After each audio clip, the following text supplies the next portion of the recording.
तो गाइस कैसे हो।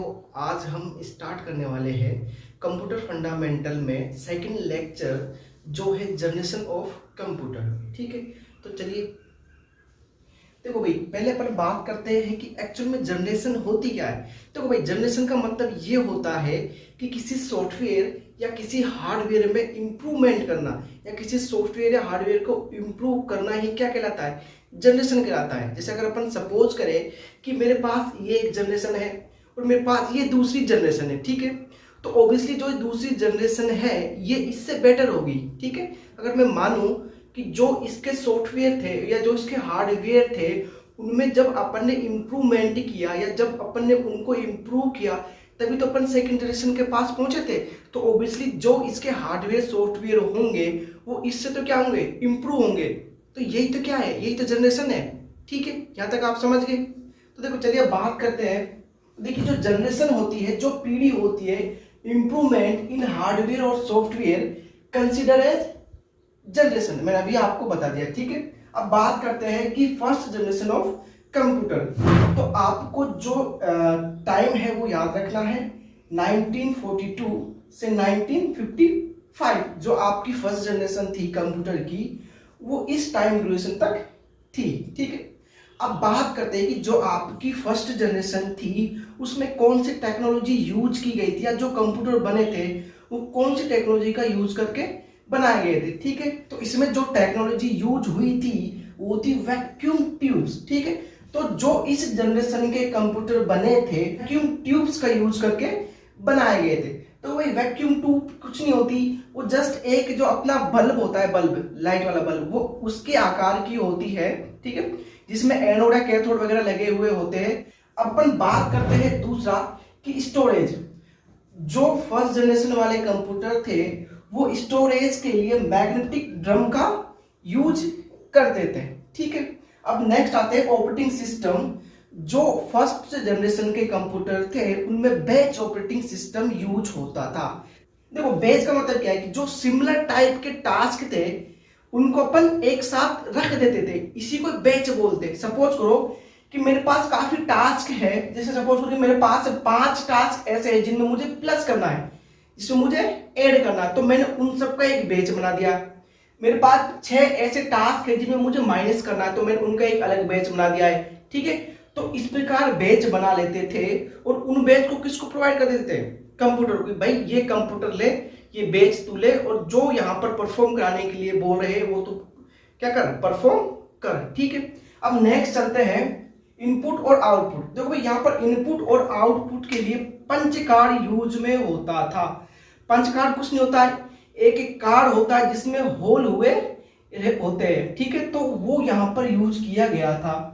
पंच कार्ड को पेपर टेप भी बोलते हैं या मैग्नेटिक टेप भी बोला जाता था उस समय। ठीक है, अब नेक्स्ट देखते हैं कि लैंग्वेज। भाई जब फर्स्ट जनरेशन वाले कंप्यूटर थे तो उस समय लो लेवल लैंग्वेज थी, जिनमें एक तो थी मशीन लैंग्वेज और दूसरी थी असेंबली लैंग्वेज। उस समय 2 लैंग्वेज थी, एक तो मशीन लैंग्वेज और एक असेंबली लैंग्वेज। ठीक है, अगर पेपर में आ जाए कि फर्स्ट जनरेशन में कौन सी लैंग्वेज यूज हुई थी तो आपको मशीन लैंग्वेज को प्रायोरिटी देनी है। अगर दोनों ऑप्शन में हो तो आपको फर्स्ट लैंग्वेज को प्रायोरिटी देनी है। ठीक है, और अगर दोनों ही ऑप्शन में हो और एक ऑप्शन ऐसा है जिसमें दोनों हो, ठीक है, तो आपको दोनों वाले को टिक करके आना है। अब बात करते हैं साइज की। तो जो फर्स्ट जनरेशन के कंप्यूटर थे उनका साइज बहुत बड़ा था। ठीक है, लगभग अपना रूम के बराबर उसका क्या था, साइज था। अब नेक्स्ट कर लेते भाई हीट। जो ये वैक्यूम ट्यूब होती है ये बहुत ज्यादा हीट प्रोड्यूस करती है। ठीक है, और फर्स्ट जनरेशन के कंप्यूटर को बनाने के लिए बहुत सारी वैक्यूम ट्यूब का यूज किया जाता था, जिससे उस जो अपना जो कंप्यूटर था उसका जो टेम्परेचर था या जो उस रूम का जो टेम्परेचर था वो बहुत ज्यादा हो जाता था बिकॉज ऑफ वैक्यूम ट्यूब, क्योंकि ये बहुत ज्यादा हीट प्रोड्यूस करती थी। ठीक है, तो इसको ओवरकम करने के लिए एसी वगैरह यूज किए जाते थे, क्योंकि भाई उनको ठंडा रखना जरूरी होता था। अदरवाइज हीट के कारण जो दूसरे इक्विपमेंट थे या जो दूसरे उपकरण थे उनको हानि या उनको डैमेज होने का डर रहता था। ठीक है, अब बात करते हैं जो इनकी स्पीड थी वो भी क्या थी, स्लो थी।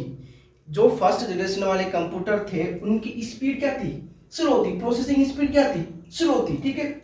और पावर कंजम्पशन, देखो भाई जब ये कंप्यूटर ही बहुत बड़ा था, ठीक है, तो उसमें काफी इक्विपमेंट लगे हुए थे, ठीक है, और काफी सर्किटरी सिस्टम था, मतलब बहुत सारे सर्किट वगैरह वहां पर लगे हुए थे, तो ऑब्वियसली बहुत ज्यादा अपन को पावर की जरूरत पड़ेगी, या अपन बोल सकते हैं बहुत ज्यादा बिजली की जरूरत पड़ेगी आपको उस कंप्यूटर को चलाने के लिए। बहुत ज्यादा क्या चाहिए, इलेक्ट्रिसिटी चाहिए, बहुत ज्यादा क्या चाहिए, पावर चाहिए। लगभग मैं आपको बता दूं 1.5 लाख वोल्ट, आपको लगभग 1.5 लाख वोल्ट के जितनी आपको इलेक्ट्रिसिटी की वहां पर जरूरत थी उस कंप्यूटर को चलाने के लिए। देखिए अब चलते हैं, बात करते हैं कि उस जनरेशन में कौन कौन से कंप्यूटर यूज हुए थे, ठीक है। तो यहां पर आपके सामने एग्जांपल्स है, ठीक है। जो फर्स्ट जनरेशन के कंप्यूटर है ENIAC, जो ये कंप्यूटर है ये इंपॉर्टेंट है ना, ये लगभग आता ही रहता है, ठीक है। ENIAC आप इसको स्टार मार्क कर सकते हैं, ठीक है।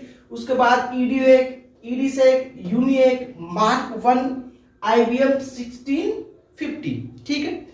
तो जो ये कंप्यूटर था ये पॉपुलर कंप्यूटर था उस जमाने के, जो फर्स्ट जब जनरेशन के जो कंप्यूटर थे उनमें ये मोस्ट पॉपुलर कंप्यूटर था, ठीक है।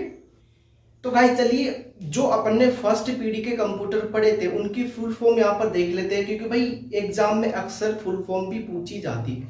तो भाई चलिए देखो भाई, फर्स्ट है अपना ENIAC, ठीक है। जो ये ENIAC कंप्यूटर था ये वर्ल्ड्स फर्स्ट इलेक्ट्रॉनिक कंप्यूटर, जो वर्ल्ड का फर्स्ट इलेक्ट्रॉनिक कंप्यूटर था वो ENIAC था, ठीक है। अगर मैं बात करूं इसकी फुल फॉर्म की तो electronic numerical integrator and computer, ठीक है। और इसको बनाया किसने था, इसको JP Eckert and John muesli ने इसको बनाया था, ठीक है। अगर अपन बात करते हैं नेक्स्ट की एडसेक, ठीक है। इसकी फुल फॉर्म है electronic delay, S for storage, F for automatic calculator, ठीक है। यहां पर ये कैलकुलेटर है, कंप्यूटर नहीं है, ये आपको ध्यान रखना है, ठीक है। नेक्स्ट पर आते हैं एडवेक, ठीक है। एडवेक की फुल फॉर्म है इलेक्ट्रॉनिक्स। देखो जो ई है, ई तो सब में इलेक्ट्रॉनिक्स ही रहने वाला है, ठीक है। Electronics, D for discrete, V for variable, F for automatic and C for computer, ठीक है। अगर बात करते हैं इसको बनाया किसने था, इसको जॉन वॉन न्यूमैन ने बनाया था, ठीक है। तो नेक्स्ट देखते हैं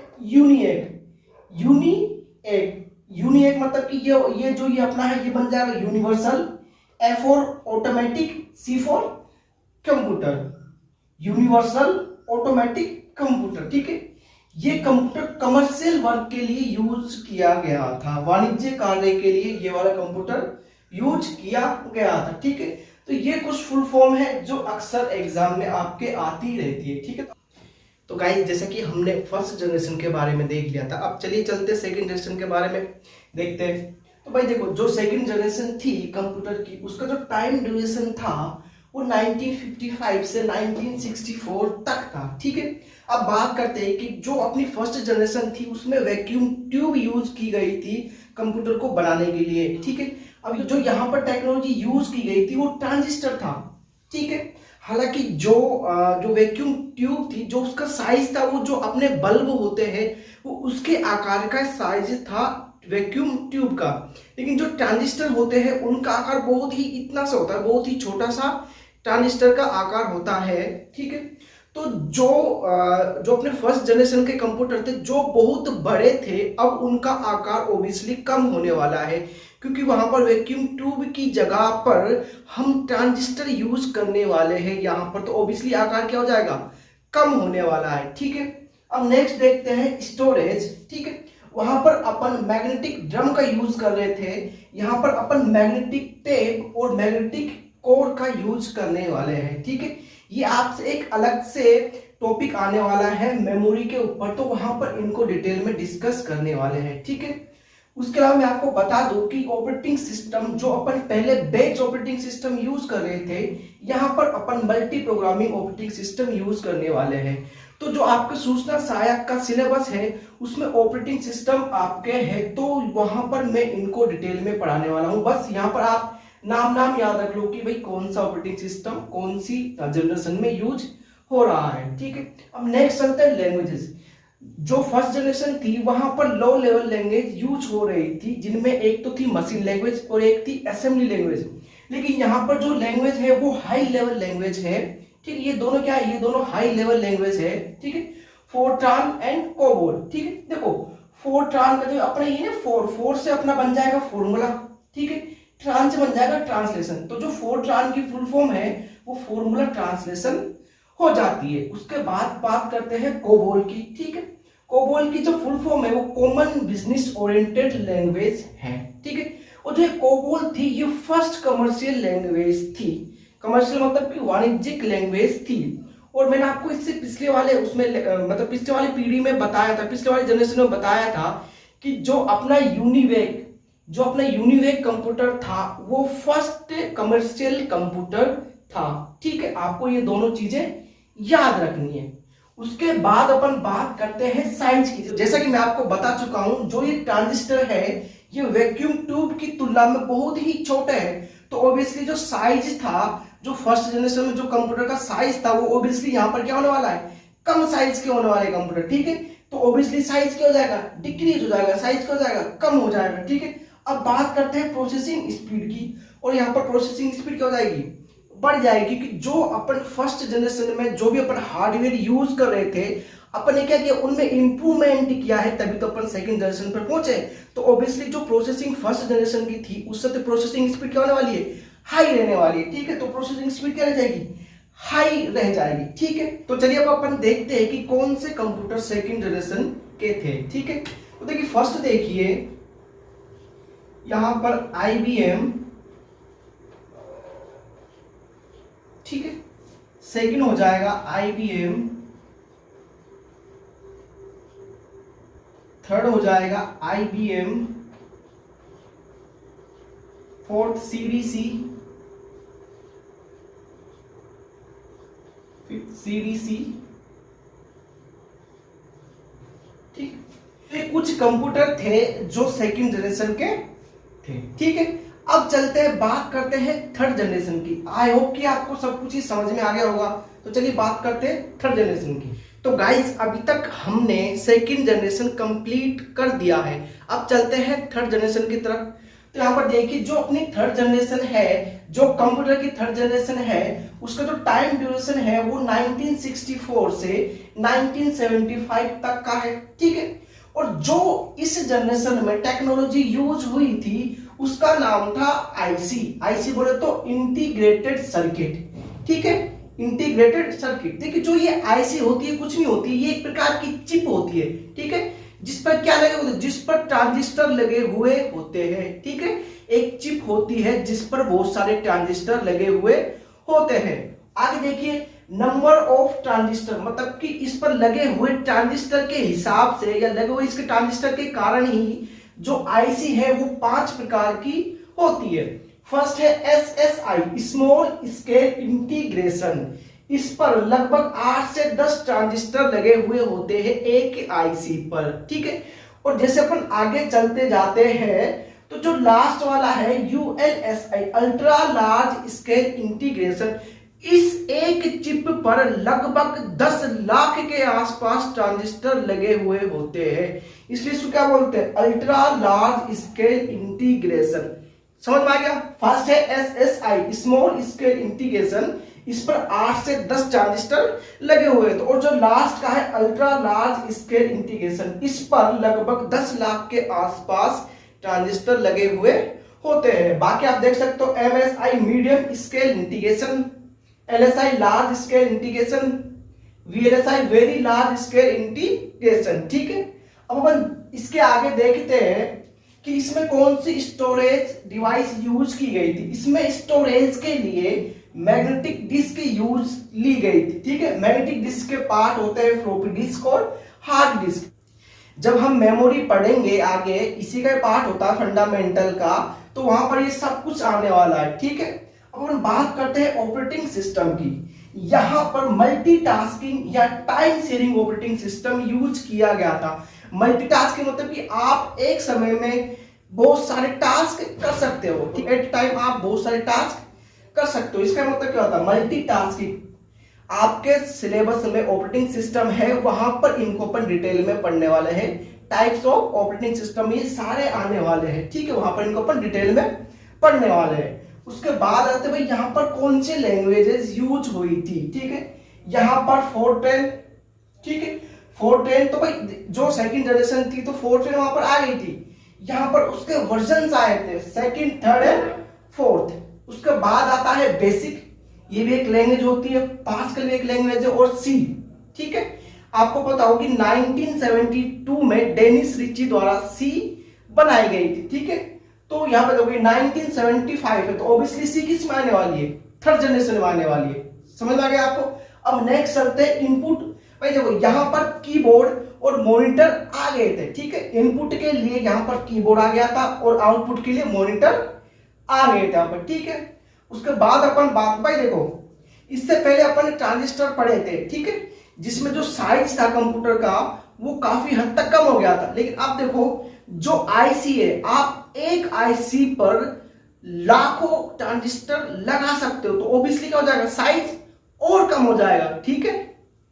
साइज क्या हो जाएगा भाई, साइज और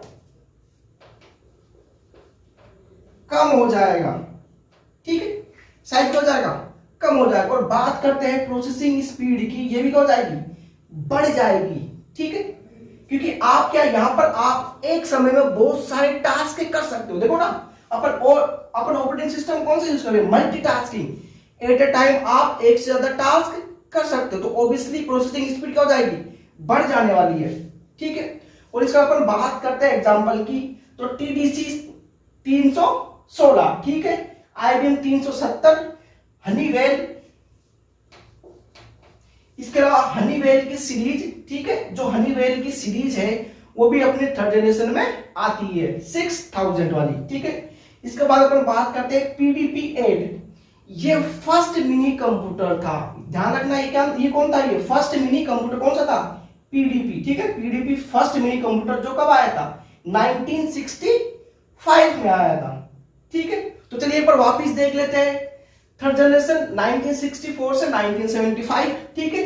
टेक्नोलॉजी कौन सी यूज होती, आईसी, इंटीग्रेटेड सर्किट, ठीक है। ये कुछ भी होता है, एक चिप होती है जिस पर क्या लगे हुए होते हैं, ट्रांजिस्टर लगे हुए होते हैं, और उनकी संख्या के आधार पर, लगे हुए ट्रांजिस्टर की संख्या के आधार पर जो अपनी आईसी होती है वो 5 प्रकार की होती है।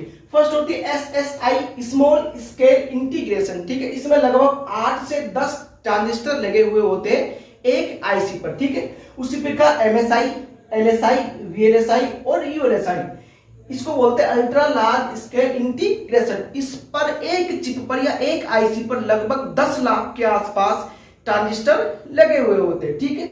अब बात करते हैं अपन स्टोरेज। यहाँ पर स्टोरेज के लिए मैग्नेटिक डिस्क यूज की गई थी, जिसके टाइप होते फ्लोपी डिस्क और हार्ड डिस्क। ये अपन मेमोरी वाले मतलब चैप्टर में पढ़ने वाले हैं, ठीक है। अब बात करते हैं ऑपरेटिंग सिस्टम की। यहाँ पर मल्टीटास्किंग या इसको अपन टाइम शेयरिंग ऑपरेटिंग सिस्टम भी बोलते हैं का यूज किया गया था। इसका मतलब होता है कि आप एट ए टाइम बहुत सारे टास्क कर सकते हो, ठीक है। अब इसमें बात करते हैं लैंग्वेजेस की। भाई कौन सी लैंग्वेज थर्ड जनरेशन में थी, फोर्ट्रेन। हालांकि फोर्ट्रेन सेकंड जनरेशन में आ गई थी, लेकिन यहाँ पर उसके वर्जन आए थे सेकंड, थर्ड और फोर्थ वर्जन। बेसिक लैंग्वेज यहाँ पर आई थी, उसके बाद पास्कल और उसके बाद सी।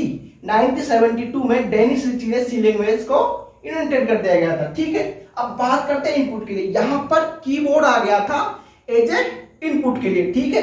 अब बात करते हैं आउटपुट के लिए। यहां पर मॉनिटर आ गया था आउटपुट के लिए, ठीक है। उसके बाद अपन बात करते हैं साइज की, ठीक है। तो यहां पर साइज क्या हो जाएगा कंप्यूटर का, घट जाएगा, ठीक है।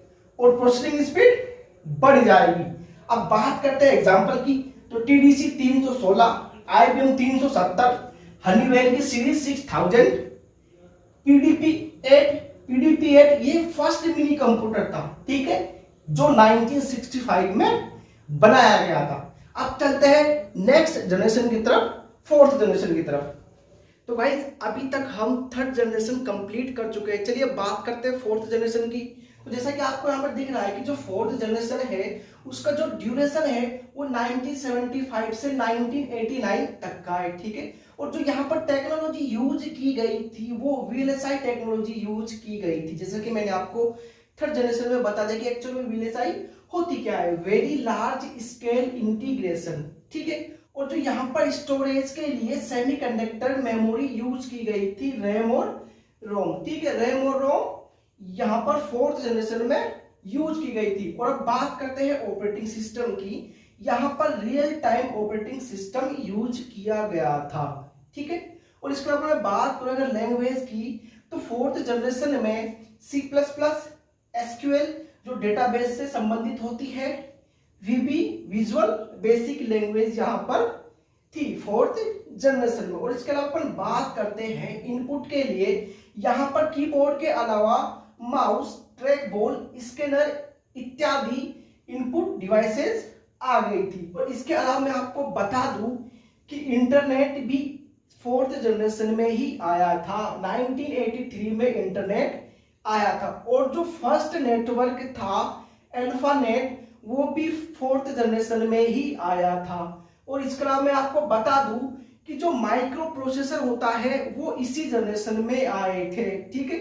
और जो फर्स्ट माइक्रो प्रोसेसर था वो इंटेल कंपनी ने बनाया था जिसका नाम इंटेल 4004 रखा था, ठीक है। इसको 1971 में बनाया गया था। देखो भाई जो माइक्रो प्रोसेसर होता है वो भी एक प्रकार की चिप होती है, ठीक है। एक प्रकार की क्या होती है, चिप होती है, जो कॉम्बिनेशन होती है किसका, आईसीज का। मतलब कि उस चिप में क्या होती है भाई, बहुत सारी आईसीज होती है। और आईसीज के अलावा बाकी के उपकरण भी उस पर लगे हुए होते हैं। आईसीज तो होती है, आईसीज के अलावा बहुत सारे और अलग अलग इलेक्ट्रिकल उपकरण लगे हुए होते हैं, ठीक है। तो भाई देखो जब पहले मैं बात कर रहा था कि जब आईसी आई थी थर्ड जनरेशन में तो आईसीज क्या थी, इसी पर बहुत सारे क्या थे, ट्रांजिस्टर आ सकते थे, ठीक है। और अब माइक्रो प्रोसेसर क्या है, माइक्रो प्रोसेसर पर बहुत सारे क्या आ सकते हैं, आईसी जा सकती है। तो ऑब्वियसली जो साइज है कंप्यूटर का वो और घट जाएगा, ठीक है। तो यहां पर देखते हैं कि जो साइज है कंप्यूटर का वो और लेस हो जाएगा, ठीक है। जो पहले आईसीज अलग अलग जगह लगी हुई थी कंप्यूटर में, अब उन सब को आप एक ही जगह पर लगा सकते हो। तो ऑब्वियसली क्या हो जाएगा, साइज कम हो जाएगा। तो साइज क्या हो जाएगा भाई, कम हो जाएगा। और प्रोसेसिंग स्पीड क्या हो जाएगी, बहुत ज्यादा हो जाएगी। क्योंकि किस पर वर्क करता है, रियल टाइम ऑपरेटिंग सिस्टम पर। ये अपन सब कुछ पढ़ने वाले हैं, आपके ऑपरेटिंग सिस्टम नाम का एक टॉपिक आने वाला है इसमें आपके सिलेबस में, वहां पर सारा कुछ पढ़ेंगे। इसके टाइप्स होते हैं ऑपरेटिंग सिस्टम के, वहां पर इन सबको अपन पढ़ने वाले हैं, ठीक है। और अब अपन बात करते हैं कि इस जनरेशन में कौन कौन से कंप्यूटर यूज हुए थे। तो फर्स्ट है क्रेवन, ठीक है। जो ये क्रेवन नाम का कंप्यूटर है इसको अपन फर्स्ट सुपर कंप्यूटर भी बोलते हैं। ये एक सुपर कंप्यूटर था, ठीक है। क्रेवन क्या था, सुपर कंप्यूटर था और ये फर्स्ट सुपर कंप्यूटर था, ठीक है। इसको किसने बनाया था, इसको सैमुअल क्रे ने बनाया था 1976 में, ठीक है। और इसके नाम से इसका क्या नाम रख दिया, क्रे फर्स्ट, ठीक है। इसके अलावा मैं आपको बता दूं PDP 11, IBM PC, star 1000, Apple Mac आदि जो कंप्यूटर थे वो इस जनरेशन में आए थे। जो यहाँ पर ये PDP होता है ना, PDP, ठीक है, इसकी फुल फॉर्म होती है personal data processor, personal data processor, ठीक है। तो अपन वापस देखते हैं अपन क्या क्या पढ़ा। जो फोर्थ जनरेशन है वो 1975 से 1989 तक। उसके बाद इसमें जो टेक्नोलॉजी यूज हुई थी वो वीएलएसआई टेक्नोलॉजी यूज हुई थी। और स्टोरेज के लिए इसमें सेमीकंडक्टर मेमोरी यूज की गई थी, रैम और रोम। ऑपरेटिंग सिस्टम इसमें real time operating system use किया गया था। इसके अलावा इसमें जो लैंग्वेज यूज, इसके अलावा जो इसमें लैंग्वेज आई थी फोर्थ जनरेशन के समय वो C++, SQL जो डेटाबेस से रिलेटेड होती है, VB विजुअल बेसिक, ठीक है, ये लैंग्वेज इस समय आ गई थी। इसके अलावा जो इनपुट है, इनपुट के लिए कीबोर्ड के अलावा माउस, ट्रैक बॉल, स्कैनर ये सब आ गए थे। और आउटपुट में मॉनिटर के साथ साथ प्रिंटर भी आ गया था। ये बाकी का अपन सब पढ़ने वाले हैं, ये सारा कुछ कंप्यूटर फंडामेंटल में आने वाला है कि इनपुट डिवाइस कौन कौन सी होती है, आउटपुट डिवाइस कौन कौन सी होती है, ठीक है। सबके बारे में अपन डिटेल से पढ़ने वाले हैं। और अब बात करते हैं, देखो हाँ, और देखो यहाँ पर इंटरनेट भी आ गया था, 4th जनरेशन में इंटरनेट भी आया था 1983 में। इसके अलावा जो अल्फानेट था, जो फर्स्ट नेटवर्क था, इस इंटरनेट का जो फर्स्ट नेटवर्क था वो भी इसी साल बनाया गया था, ठीक है। और इस साल ही माइक्रो प्रोसेसर आए थे, ठीक है। जो फर्स्ट माइक्रो प्रोसेसर था वो इंटेल कंपनी ने बनाया था, जिसका नाम क्या था, इंटेल 4004, 1971 में बनाया गया था। अब बात करते हैं माइक्रो प्रोसेसर क्या होता है। माइक्रो प्रोसेसर कुछ भी नहीं होता है, माइक्रो प्रोसेसर कलेक्शन ऑफ क्या होता है, आईसीज होती है। माइक्रो प्रोसेसर भी एक तरह की चिप होती है जिसमें बहुत सारी आईसीज लगी होती है, और आईसीज के साथ साथ और बाकी के उपकरण भी इस पर लगे हुए होते हैं, ठीक है। तो ऑब्वियसली साइज क्या हो जाएगा, डिक्रीज हो जाएगा, प्रोसेसिंग स्पीड बढ़ जाएगी। और क्रे-1 ये फर्स्ट सुपर कंप्यूटर था जिसको सैमुअल क्रे ने 1976 में बनाया था, तो इसके नाम से इसका नाम क्या रख दिया, क्रे फर्स्ट। PDP-11, PDP की फुल फॉर्म क्या होती है, personal data processor. Star 1000, Apple Mac आदि जो कंप्यूटर थे वो 4th जनरेशन में बनाए गए थे, ठीक है। अब बात करते हैं अपन 5th जनरेशन की। तो चलिए अब बात करते हैं लास्ट जनरेशन के बारे में, ठीक है। तो जो अपनी 5th जनरेशन है उसका जो टाइम पीरियड है वो 1989 से टिल नाउ, मतलब कि अब तक 5th जनरेशन ही आपकी चलती आ रही है 1989 से, ठीक है। अब इसमें बात करते हैं टेक्नोलॉजी। इससे पहले वाली जो अपनी जनरेशन थी 4th जनरेशन, उसमें VLSI यूज कर रहे थे, तो इसमें कौन सा ULSI, ठीक है, अल्ट्रा लार्ज स्केल इंटीग्रेशन, ठीक है। इसके बाद अपन बात करें स्टोरेज की। इससे पिछले वाले में अपन सेमीकंडक्टर मेमोरी यूज कर रहे थे, इसमें अपन ऑप्टिकल डिस्क मेमोरी यूज करने वाले हैं, मतलब CD, DVD, BRD, HDD, ये बाकी का अपन सब पढ़ने वाले हैं मेमोरी वाले चैप्टर में, ठीक है। ऑपरेटिंग सिस्टम, देखो यहाँ पर मल्टी प्रोसेसर या पैरेलल प्रोसेसर यूज हुआ था। तो इसका मतलब क्या है, जो जनरली कंप्यूटर होते हैं उनमें आपको एक ही प्रोसेसर मिलता है, प्रोसेसर मतलब कि CPU, ठीक है। लेकिन आजकल क्या है, आप एक ही कंप्यूटर में एक से ज्यादा CPU लगा सकते हो, ठीक है। तो देखो भाई, मल्टी प्रोसेसर का मतलब क्या है, किसी कंप्यूटर में एक से ज्यादा CPU का होना मल्टी प्रोसेसर कहलाता है। और पैरेलल प्रोसेसिंग, देखो इसका क्या मतलब है, देखो भाई इसमें 2 CPU है, ठीक है। तो एक CPU कोई दूसरी प्रोसेसिंग कर रहा होगा, उसके अलावा दूसरा CPU भी कोई दूसरी प्रोसेसिंग कर रहा होगा, तो दोनों प्रोसेसिंग क्या हो रही है, पैरेलल चल रही है, दोनों एक साथ साथ चल रही है, इसलिए क्या बोलते हैं इसको, पैरेलल प्रोसेसिंग बोलते, ठीक है ना। एक CPU कोई दूसरी कोई चीज एग्जीक्यूट कर रहा होगा, कोई और चीज कुछ काम कर रहा होगा, कुछ कोर कुछ प्रोसेस कर रहा होगा, इसके अलावा जो दूसरा प्रोसेसर है ये भी कुछ अपना काम कर रहा होगा, ये भी कुछ प्रोसेसिंग कर रहा होगा, ये भी कुछ एग्जीक्यूट कर रहा होगा, ठीक है। तो दोनों काम कैसे हो रहे हैं, पैरेलल हो रहे, एक साथ साथ हो रहे, इसलिए क्या बोलते हैं, पैरेलल प्रोसेसिंग बोलते हैं। अब आते हैं इसमें लैंग्वेजेस।